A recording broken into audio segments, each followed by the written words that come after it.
What the hell's going on? Shush! Your guess is as good as mine. There's a semi-truck in the driveway, but I can't see the driver.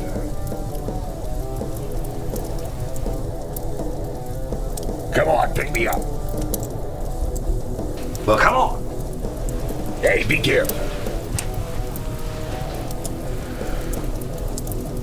What about that guy? Oh, don't be absurd. That naked man tied to the bumper? His feet have been dragged off. How would he work the pedals?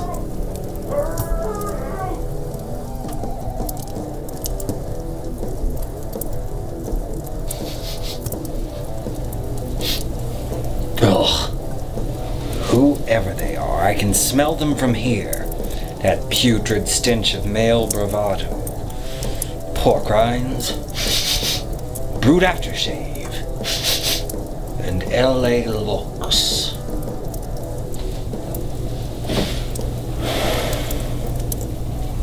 You miss me, motherfuckers?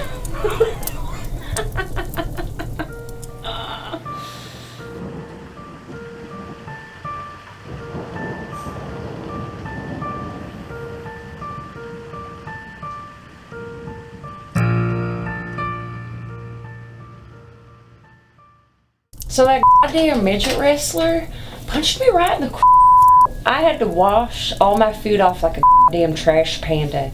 You ever try washing gas station nachos in rainwater? So that's what's shaking besides my bacon.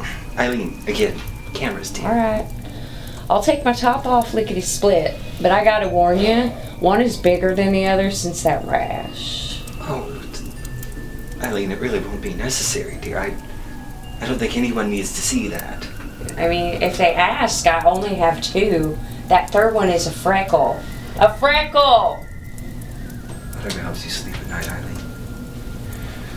Aileen, dear, why don't you, tell the kids at home what you've been up to? After all, they haven't seen you since our Christmas special. It's been a rip-snorting riot, bitch. I met Satan at your baby Jesus birthday party, and he really helped me get my head on straight. Oh, no. He says to me like this, Aileen, you beautiful, voluptuous candy dish, you sultry sex bomb of pussy magic. Aileen, I have trouble imagining Satan saying those things to you. Fuck! Who's telling the story, spooks? Who's telling the story? He says to me, why don't you take your show on the road? See the old red, white, and blue? So I stole that truck, and I've been touring the gutter scene ever since. Who's to say you can't make the most of life, right? A judge and a jury.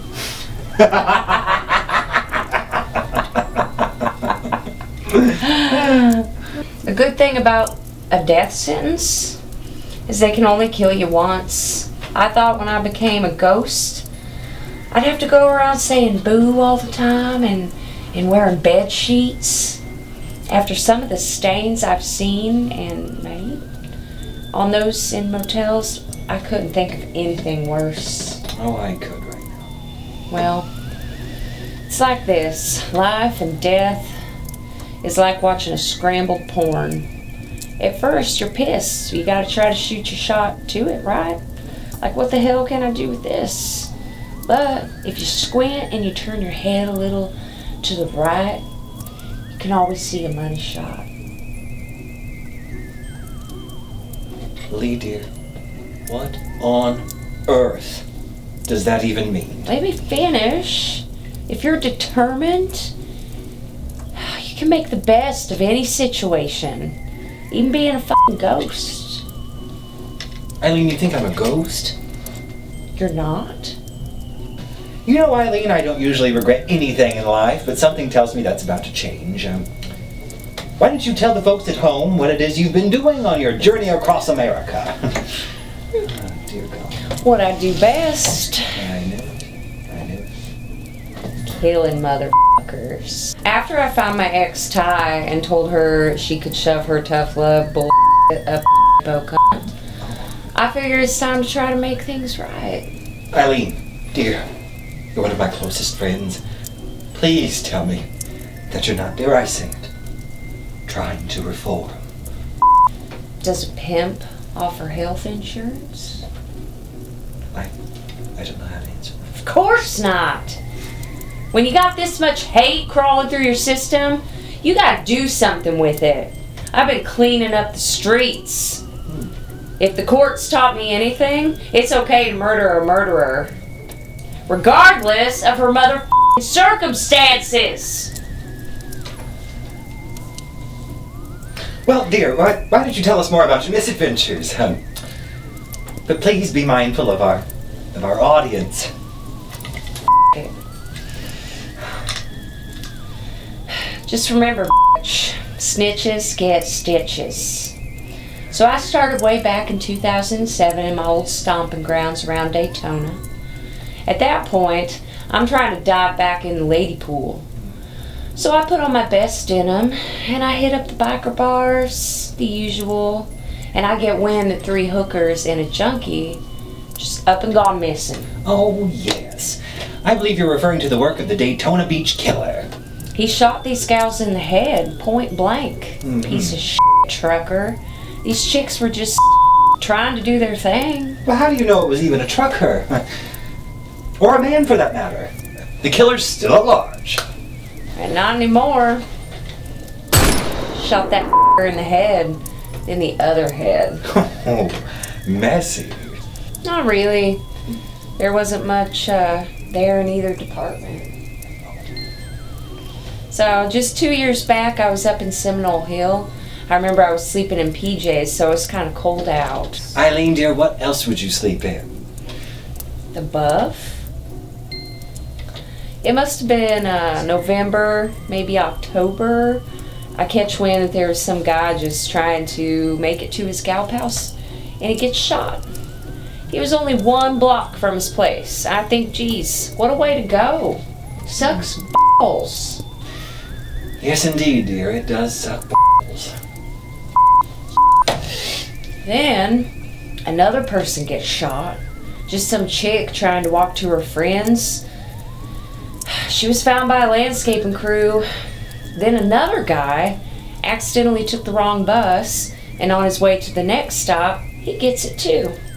The last guy was on his way to volunteer work. Oh. Now, I've never been one to condone charity work, but that is indeed awful. So, I tell myself, enough is enough. Plus, it was around Halloween. You know what we say. No one f***s with Halloween. Now I get it. You're referring to the work of the Seminole Hill serial killer. Yep. So the dumbass police tracked down a suspect. This guy working at McDonald's. His name was Howell Davidson. Sure, he had a gun, but if everybody that had a gun was a murderer, there wouldn't be anyone left. Right, you are, dear. They did find blood in his car. Pardon the expression, but wouldn't that be a smoking gun? Who doesn't have a little of the red stuff in their back seat? Delonda Harris was this guy's manager at Mickey D's. She's the one who called the cops. Was just after the reward money. But to be fair, who wouldn't be? She got to keep $110,000, but did it amount to anything? Hell no. See, like I said, they never caught him. Wah! Wrong! They didn't, but I did. So I see the cops get surveillance footage of this killer. Basic rookie mistake. Aileen, not even the FBI found that footage useful. The guy in the footage is wearing a hoodie. Looks like white, but I know the infrared footage makes dark colors look light. So I'm driving around after a game of strip bingo at the Moose Lodge, and I see this guy in a black hoodie thumbing a ride. So I pull over and I pick him up. We start shooting the shit. Get it? Yeah, I get it. So he thinks he's slick, and he tries pulling a fast one on me.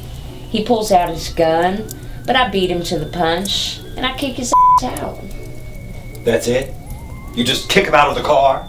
No, the door on the passenger side doesn't shut at all. So I kicked him out going 80 on the expressway. You card. Though I must say, it does surprise me you chose to return to Florida. I mean, given how things worked out for you there, dear. Oh, Brucey. You know what they say, forget, but never forgive. I've been other places. Well, pray tell. Where else have you been, dear? Well, I get to thinking, hey, it's been a while since I've seen some tits. So I figure, hey, why not Mardi Gras? I buy some beads and hit the road.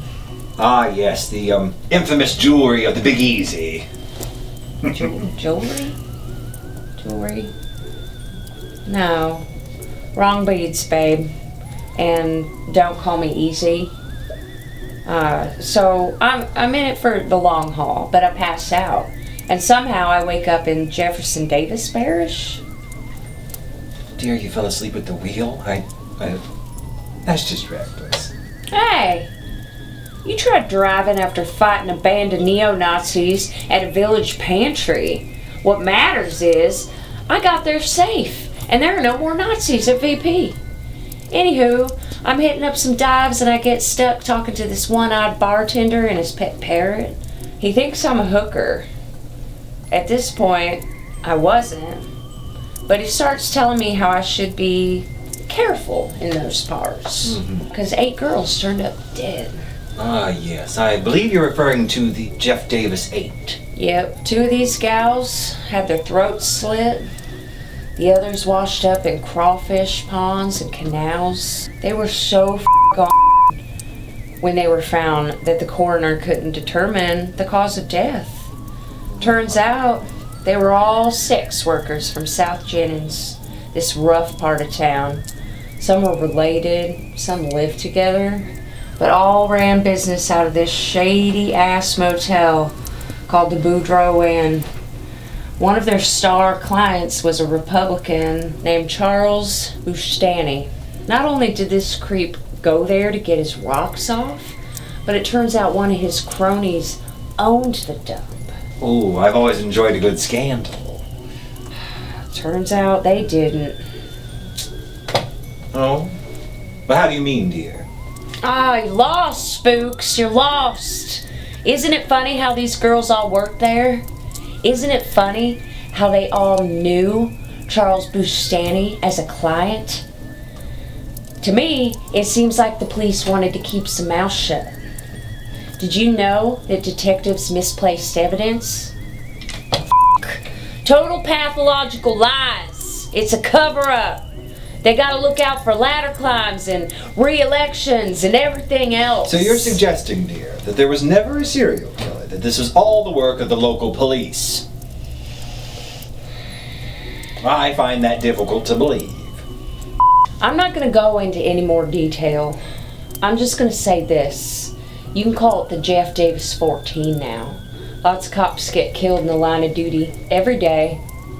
I make sure of it. That's my girl. Well, I suppose you could say you're, cleaning up the wetlands, huh? It ain't wet right now, but the night is young. I got my work cut out for me, though. Oh, good grief, Aileen. No, I mean about my hobby. Did you know back in 2009 the FBI publicly acknowledged that they had been working on the HSK?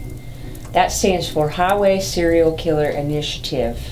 It started, I guess, back in 2004 when one of their detectives realized a pattern and murdered women's bodies being dumped on the I-40 that runs through Oklahoma, Arkansas, Mississippi, and Texas. Their job is to connect the dots on all the cases. There is over 750 speculated victims as of right now. Everyone from stranded motorists to hitchhikers, hookers. There are 450 suspects being considered. The majority are truckers. Well, how could you be sure even that they're truckers? Fuck!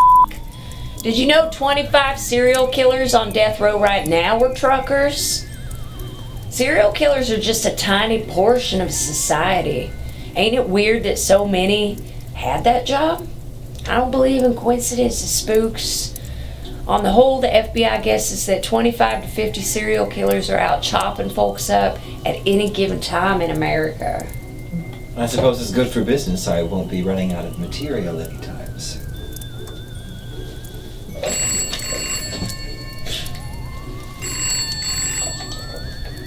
If it's Ty, tell that I am knee deep in pussy and I can't come to the phone. Actually, dear, I was waiting on a date. That's what I was getting ready for when you pulled up in our driveway. Oh, what is it? Well, his name is Reggie Cray, and he's quite the dreamboat. He's British, he runs nightclubs, he runs his own mafia, and he's a bloodthirsty serial killer. Sorry, Spooks, but it kind of sounds like another I gotta kill. Nothing personal. Oh, no, dear. He's dead already. You know, come to think of it, he does have a twin brother. What do you say we, make it a double date? Wouldn't that be swell? Well, me and Bundy are over, so I'm in. You think they're identical? If you get what I mean. How big is his? You truly are a hoot. You mean you haven't seen his tea and crumpets? As Aileen and I head out, just remember, before you swing that axe, before you decide to pull the trigger, with Aileen out there, you could be our next show's subject of interest. Only time can tell for certain, but if I were you, I would err on the side of caution. And as always, remember me. Us, as you scroll by. If you liked our show, then please subscribe. As we are now, so you must be. Prepare for death, and follow me.